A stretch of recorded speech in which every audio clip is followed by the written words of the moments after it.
नमस्कार भावांनो बहिणींनो, कसे आहेत तुम्ही? बरे आहेत का? चहा पाणी झाली का तुमची? तुमच्या ताईनं आज लय लवकर हेडो काढायला घेतलाय. हेडो काढला तर थोडंसं करमतंय. मग लय लवकर शिटीनं कामं होतात घरातले.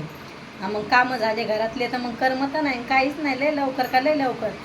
आता दाजी किती 4-5 दिवस दाजी म्हणे मी आता जास्त असे घरी नाही येणार, ते आता कामावर आहेत. तर मग येतेत म्हणा, पण मग तिकडंच जेवण करायला लागले तिकडंच. त्याच्यामुळं मग आता दोघा मायल्या करायचा स्वयंपाक म्हणल्यावर मग लय लवकर होतोय. मग आता लवकर स्वयंपाक करायचाच नाही. आणि आपल्या भैया काय लवकर उठाना, मग त्याच्यामुळं कपडे गिपडे धुतलेत, घरं पुसून घेतलेत, भांडे सगळे कामं आवरलेत. मै भाशी म्हणते आते तू किती लवकर कामं आवरती. ते गेलेत आता शाळेत लेकरं. मग त्याच्यासोबत बोललं तर थोडा टाईमपास होतोय, पण मग त्याला शाळेत जावं लागतंय. मग ती लय लवकर कामं आवरती बाई तू. तर सगळे कंप्लीट कामं झालेत. आज आता भैयाला विचारते, पण भैया काय लवकर उठतोय का नाही, तर कशाची भाजी बनवू, वड्याची बनवू का पनीर बनवू. आता कधी उठतोय काय माहिती, आता त्याला विचारावं लागेल काय भाजी बनवू असं होतंय. आता मला 5-6 पोळ्या बनवायच्या, तर काही कामच नाहीत. मग थोडं उशिरा बनवलं तर मग टाईमपास होतो, नाही तर टाईमपासच होत नाही. मग लय माणूस आळसतंय लगे. त्याच्यामुळं म्हणलं मग काय करावं काय करावं काय करावं असं वाटायला लागलं. रोडवर माणूस फिरायला जाईल तर लय ऊन आहे रोडवर, का लय ऊन आहे. मग त्याच्यामुळं रोडवर पण जाऊ वाटाना. लय ऊन तपायला लागले का लय ऊन तपायला लागले ना. आभाळ रात्री तर एवढं आभाळ होतं, म्हणलं येतोय का ना पाऊस, पण नाही आला. आणि गळा दुखायला लागलाय सर्दीने आणि ह्या कूलरच्या हवानं. दाजी काय करते, कूलरची हवा आमच्याकडंच, म्हणजे दोन्ही पत्ती तिकडं आमच्याकडं. मग थंडगार लागते, अंगावर घेऊन झोपावं लागते. गळा दुखायला लागलाय लय लगे. बरं टमाट्याची चटणी बनवायला लावली भयान रात्री. म्हणे मम्मी गुजराती भाकरी बनव म्हणे. आणि मग गुजराती भाकरी बनव म्हणे, तर 3 भाकरी केल्या, 2 कचऱ्यात टाकून दिल्या भैया म्हणे. मला पण जेव वाटाना, उन्हानं यानं ऊन तर लागत नाही म्हणा. इकडं थंड वातावरण आहे, ऊन नाही लागत अंगाला. घरातल्या घरात म्हणजे थंड लागतंय, तर एवढं काय ऊन लागत नाही. भैयाला लागेल आता शिटीतली सव, म्हणजे बऱ्याच दिवसापासून ते इकडं येतं, मग त्याला ऊन लागतंय बाहेर निघलं तर असं होतंय. तर मग उन्हाचा बाहेरच नाही गेलं. आता ते झोपेले. आता काल मला करमूच नव्हतं लागलं. भैया झोपला, टी व्ही पाहून पाहून माणूस किती पाहिजे. मग करमानाच गेलं, मला करमानाच गेलं. असं मी त्याची वाट पाहू लागले. आणि आता फोन लावले तर सगळेच आपण आपल्या कामाची व्यस्त राहतात. मग काय करावं काय करावं, मग करमानाच लगे. आता आईलं छकू दिदीला 2-3 घंटे बोलले फोनवर. मग थोडा टाईमपास होतोय. भाषाईला फोन लावला. मग लेकरं शाळेत जाते तर वाटते नको, मग त्याला पण उशीर होतोय शाळेत जायला. त्याच्यासोबत थोडंसं बोलले. चहा करून प्यालाय आता. आणि आता भैया काय दुधाची चहा घेत नाही, तर मग त्याच्यासाठी तो काही चहाच घेत नाही. काळी चहा घ्या जाय पहिल्यांदा, आता काळी चहा घेत नाही. आता रात्री म्हणे मम्मी टमाट्याची चटणीच बनव, शेंगदाणे लावून. त्याला चटणी लय आवडते टमाट्याची, शेंगदाणे लावलेतच. मग कधी बऱ्याच दिवसापासून बनवली नव्हती. आणि दाजी आंबट वस्तू आता त्याला खाऊच वाटाना. तर मग आता टमाट्याची चटणी कमीच बनते घरात. आता भैयाला विचारते काय भाजी, नाही तर आता मनानंच भाजी बनवते. आता पनीर आणायला भैयाला जावं लागेल, तर पाहते मग काय भाजी बनवते. भैयाला बटाट्याची भाजी लय आवडते का लय आवडते, लय भाजी आवडते त्याला. आणि शिटीनं कसं आहे, कोणी कोणाशी बोलायला नसतंय काय नसतंय, मग लगे लय बोर होतंय माणूस. लय का लय लगे. इकडं तर वेगळंच आहे, कोणी कोणाशी बोलत नाही काय नाही. घरं लावूनच बसावं लागते सारखं. तर मला नाही आवडत तसं घरं लावून बसणं. याच एरियात आहे आम्ही, तिकडं राहायचं, तिकडं घरं लावेलच नसायचे कोणाचे. तर मग घरं लावून आपल्याला नाही आवडत तसं.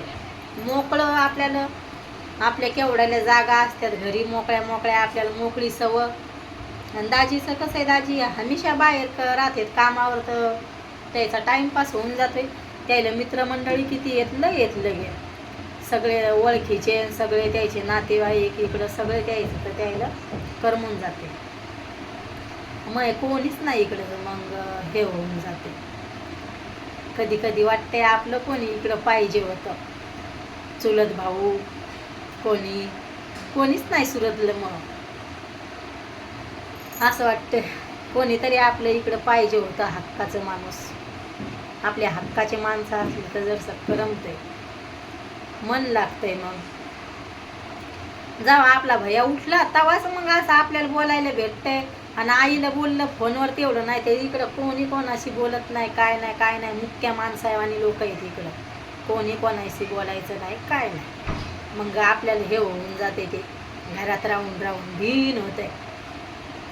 मग आईला बोललं तेवढंच आपण बोलायचं, दाजी घरी आलं तेव्हाच, नाही तर मग चुपचाप टी व्ही पहा, फोन पहा.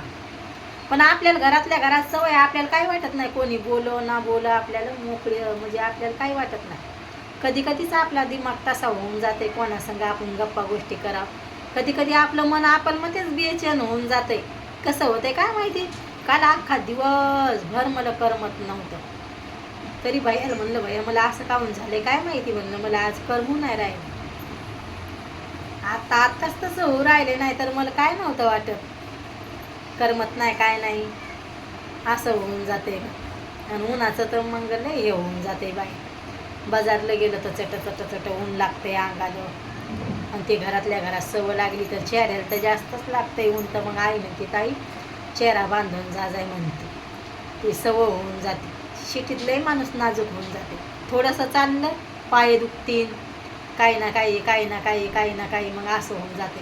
किडीला माणूस होऊन जाते शिटीनं. माणूस गावाकडं गरं हिंडा फिरा, मोकळा श्वास घ्या, शिटीतली पंख्याची हवा, बाकी काहीच नाही. गावाकडच्या वाटते शिटीतलं जीवन चांगलं, पण शिटीतलं जीवन चांगलंच आहे म्हणा. ऊन नाही लागत, काय नाही, वदवद नसती जीवाची, काय नाही. अख्खा दिवस दाजीला दिवसभर कामात राहावं लागते. त्याला तर एवढा घाम येतोय उन्हानं, त्याला तर सगळी सवय, एवढं शिटीतला जन्म आहे त्याचा. पण उन्हात गेले तर ते म्हणतात, बापा मला कुठं टाका, मी सारखा आहे, तुम्ही का हरसून तूच दोघं मायलेकर तुम्ही उन्हात सुटता. पहिले मी गावाकडे 4 वर्ष राहिले, तर मग मला काहीच नव्हतं वाटत. मी शेतात कामाला जायची, एक दिवस घरी राहत नव्हती मी. मला घरी असलं तर करमत नव्हतं. शेतात कामाला जायचं तर भारी वाटायचं, बाया संग दणदण राहायचं, खायचं प्यायचं, गप्पा गोष्टी, भारी वाटते माणसाला गावाकडचं जीवन. पावसाळ्यात तर लय मजा येते गावाकडं, मस्त वल्ल व्हायचं, लय भारी वाटते. आणि इकडं दाजी वल्ल होऊ देत नाही, जांब बोरं खाऊ देत नाही, असेच करते. ते म्हणते इकडचे जांब बोरं खायचे नाही, चांगलं नाही, असं नाही, लय जपते, खाऊ देत नाहीत आंबट वस्तू. आणि गावाकडं निवांत जे वस्तू खायची ती खा, आंबट खा, चिंबट खा. इकडं दाजीचं जांब नका खाऊ, सुरतचे जांब चांगले नाही, हे नका खाऊ, ते नका खाऊ, असे करते. बंद्याशीच ना ते 2दा हे खाल्ले, जांब तर खाल्लेच नाही बोरं. इकडं कायम सर्द्या होत राहतात, त्याच्यामुळं म्हणते ते आंबट वस्तू खायचे नाही. व्हिडिओ कसा वाटते तर नक्की सांगा भावांनो बहिणींनो कमेंटमध्ये. सगळे आपले भाऊ बहिणी चांगलेच कमेंट करतात, आणि आपल्या चॅनलला पुढे नेऊन घाला भावांनो बहिणींनो. आणि व्हिडिओ कशी वाटते तर नक्की सांगा मला. बाय भावांनो बहिणींनो, भेटते उद्याच्या व्हिडिओमध्ये.